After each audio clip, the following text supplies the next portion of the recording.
अस्सलाम वालेकुम दोस्तों, breaking news with Mauzam Fakhar में खुशामदीद। अहले वतन को जनाब यौम आज़ादी मुबारक। या यौम आज़ादी इस वजह से भी बहुत ज़्यादा अहमियत की हामिल है कि ये भारत को इबरतनाक शिकस्त देने के बाद पाकिस्तान का पहला यौम आज़ादी है जो कि कौम ने नहायत ही जोश व जज्बे के साथ मनाया। और चूँकि भारत को शिकस्त दी, इबरतनाक शिकस्त दी, लिहाजा इस यौम आज़ादी का जो मज़ा है वो तो और ही ज़्यादा सामने आ रहा है। इंपॉर्टेंट बात यह है कि इस यौम आज़ादी पर जहाँ पर इस्लामाबाद में एक बहुत बड़ी तकरीब मुनक्कद हुई जिसमें वज़ीर आज़म शहबाज शरीफ साहब, जिसमें chief of army staff field marshal Asim Munir, chairman joint chief of staff committee Sahir Shamshad Mirza और पाकिस्तान की पॉलिटिकल लीडरशिप के साथ अवाम की एक बहुत बड़ी तादाद भी जिन्ना स्टेडियम इस्लामाबाद में मौजूद थी। वहाँ पर आज़ादी का जश्न नहायत ही जोशो खरोश से मनाया गया। इंपॉर्टेंट बात यह है कि वज़ीर आज़म ने इस तकरीब से खिताब करते हुए पाकिस्तान के लिए एक नए मिसाक की तजवीज़ पेश की और उन्होंने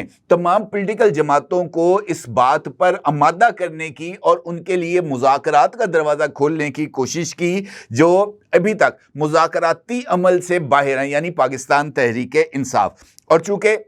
ये अमल यानी एक नए इस्तेहकाम पाकिस्तान के लिए जो नया मुआहदा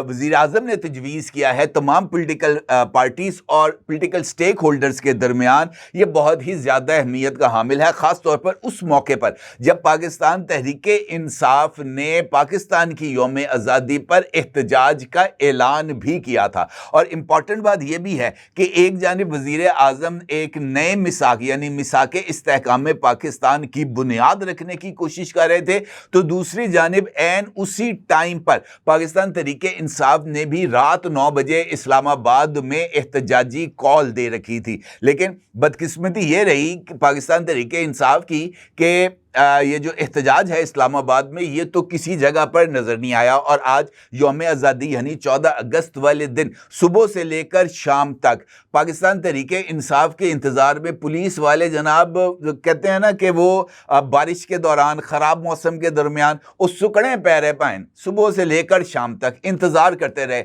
अब दिल ही दिल में गुनगुनाते रहे कि आदत है अखियाँ उड़ीक दियाँ, लेकिन लाहौर हो, रावलपिंडी हो, इस्लामाबाद हो, कराची हो, मुल्तान हो, बहावलपुर हो, हर एक बड़ा शहर, गुजरांवाला, सियालकोट, हर एक जगह पर वीरानी ही छाई रही। पाकिस्तान तहरीक इंसाफ कोई एक बड़ा पावर शो करने में बुरे तरीके से नाकाम रही। और हद तो यह है कि पीटीआई का कोई सरकर्दा लीडर, चाहे वो बैरिस्टर गौहर खान है, सलमान अकरम राजा हैं, असद कैसर हैं, अली मोहम्मद खान हैं, अली अमीन गंडापुर हैं, आजम स्वाति हैं, लतीफ़ खोसा हैं, किसी जगह पर भी किसी पॉलिटिकल लीडर ने भी अपने घर के बाहर खड़ा होकर अपने घरेलू मुलाजमीन के साथ अपने वो कहते हैं ना कारदेबू आगे खलो के एहतजाज करने की जरूरत नहीं की। और ये मुझे ऐसे लगता है कि पाकिस्तान तहरीक इंसाफ के लिए एक बहुत बड़ा सेटबैक है। और अब इस सेटबैक के सामने आने के बाद और पॉलिटिकल लीडरशिप जो कि पाकिस्तान तहरीक इंसाफ से ताल्लुक़ रखती है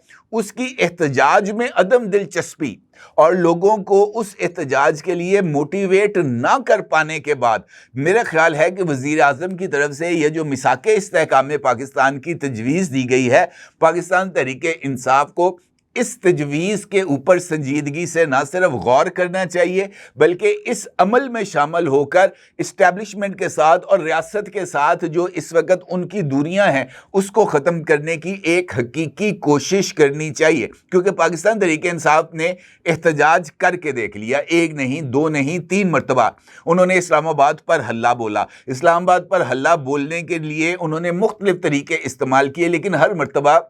उनका एहतजाज नाकाम हुआ। और अभी रिसेंटली नवंबर के अंदर पाकिस्तान तहरीक इंसाफ ने जो फाइनल कॉल दी थी वो फाइनल कॉल भी बुरे तरीके से नाकाम हुई। तो पाकिस्तान तहरीक इंसाफ का वो सबसे बड़ा कार्ड यानी एहतजाज का कार्ड उनके हाथ से निकल गया। अब एहतजाज का कार्ड हाथ से निकलने के बाद वर्कर से लीडरशिप के दरमियान दूरियां आने के बाद पाकिस्तान तहरीक इंसाफ की ऑन ग्राउंड लीडरशिप और जेल में मौजूद लीडरशिप दोनों का सेम पेज पर ना होना, ये इनफैक्ट वक्त पाकिस्तान तहरीके इंसाफ के लिए एक बहुत बड़ा धचका है। ऐसे मौके पर इमरान खान और उनका जो ट्विटर हैंडल है, पाकिस्तान तहरीके इंसाफ ऑफिशियल हो या इमरान खान पीटीआई का जो ट्विटर हैंडल है, वहां से तो मुसलसल जो है वो गोलाबारी की जा रही है। और मुसलसल इस गोलाबारी की नाकामी के बाद क्या ये अब एक मुनासिब अमल नहीं होगा कि एक मर्तबा डायलॉग को भी मौका दिया जाए, और अगर डायलॉग से मसला हल हो जाए, ये जो इस्तेहकाम में पाकिस्तान का मिसाक है, अगर इसमें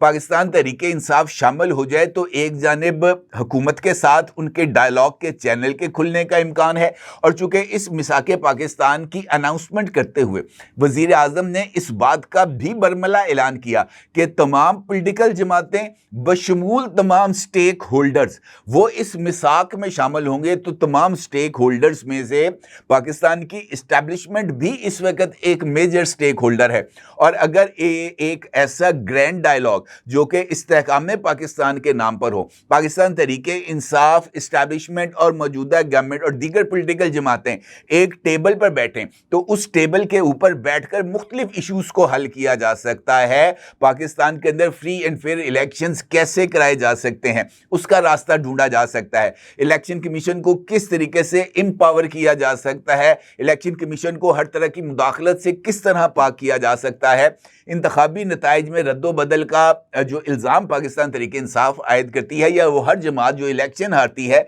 वो रद्दोबदल का इल्ज़ाम आयद करती है, तो इन इल्ज़ामात से बचा कैसे जा सकता है, इसके साथ साथ पॉलिटिकल अमल की कंटिन्यूटी को किस तरीके से आगे बढ़ाया जा सकता है, इस्टेब्लिशमेंट और गवर्नमेंट के दरमियान एक बेहतरीन वर्किंग रिलेशनशिप किस तरीके से डेवलप किया जा सकता है, अदालती निज़ाम को किस तरीके से शफाफ किया जा सकता है, पॉलिटिकल इन्फ्लुएंस से किस तरह दूर रखा जा सकता है। इस तरह की तमाम शिकायत जो कि पाकिस्तान तहरीके इंसाफ को सिस्टम के साथ मौजूद हैं, या बाकी तमाम लोग मेरे और आपके समेत जिनको भी सिस्टम से शिकायत हैं, वो इस डायलॉग के जरिए दूर की जा सकती हैं। तो इस डायलॉग के ऊपर पाकिस्तान तहरीके इंसाफ का आना मेरे नज़दीक पाकिस्तान तहरीके इंसाफ के लिए एक बेहतरीन रास्ता होगा, क्योंकि एहतजाज की कॉल का हशर हमने देख लिया कि एहतजाज का नतीजा 0 रहा, 0/0 इज इक्वल टू 0। तो बेहतर यह है कि अब एहतजाज के चैप्टर को क्लोज करके डायलॉग का चैप्टर खोला जाए